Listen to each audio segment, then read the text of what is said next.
quand même du travail. Hein. Bon, en plus là on est un peu sous pression parce qu'il faut le terminer rapidement, etc. Mais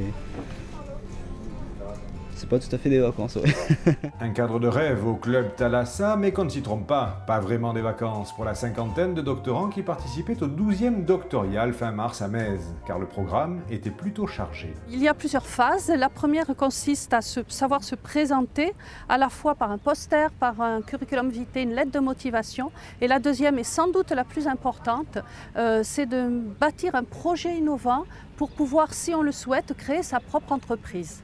Rapidement, décrivez-moi votre projet en une minute. Donc le projet qu'on souhaite développer, c'est une assiette ou un plat qui va permettre de garder les aliments au centre chaud et chaud plus longtemps qu'une assiette classique, tout en gardant un bord d'assiette qui peut être manipulé facilement, qui ne va pas brûler. L'épreuve reine des doctorales, c'est un produit fictif innovant que les équipes de doctorants montent de toutes pièces en temps très limité pour les coacher, des professionnels de l'accompagnement de projets d'entreprise. Vous avez cherché s'il n'existait pas sur Internet des matériaux qui permettent d'accumuler l'énergie pour la restituer un peu plus tard. Donc on n'a pas eu le temps pour l'instant de faire une recherche détaillée. Toutes les écoles d'ingénieurs font ça, font cogiter leurs élèves comme ça sur des projets factices. Donc pourquoi pas le faire dans le monde académique au sein de l'université. Quand on est dans la thèse, on dit toujours qu'on a le nez dans le guidon dans ses recherches. On se dit bon bah il faut que je finisse ma thèse, il faut que je rédige mon manuscrit et après je verrai. Mais bon, c'est dommage de perdre quelques mois alors qu'on peut commencer à faire des démarches dès le cours de la thèse. Mais avant de défendre leur projet, les compétiteurs planchent dur jour et nuit. Là encore, le village n'a de vacances que le nom.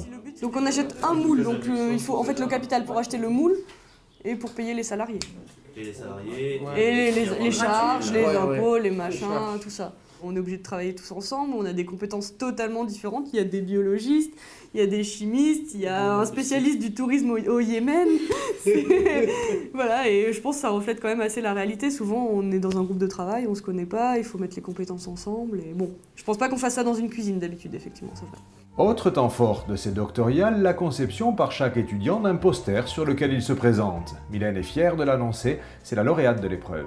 J'aime bien le mouvement, il y a un mouvement dans ce poster. On part de ton nom, il y a cette espèce de vague qui va jusqu'au projet professionnel, c'est fluide. L'objectif du poster était de pouvoir se présenter, dire qui nous sommes, ce que nous faisons et ce que nous voulons faire. C'était vraiment expliquer quelles étaient nos envies et ce qu'on souhaitait faire professionnellement parlant. Dans quelques mois, les doctorants devenus docteurs se confronteront au marché du travail. Par définition plutôt solitaire, ces thésards auront notamment appris au doctoral un critère essentiel dans l'entreprise, l'esprit d'équipe. Partager notre expérience avec d'autres doctorants, de ne pas rester isolé dans sa thématique, de pouvoir rencontrer d'autres personnes qui ont des problématiques différentes mais qui rencontrent le même type de difficultés dans leur projet et de pouvoir en discuter, de partager.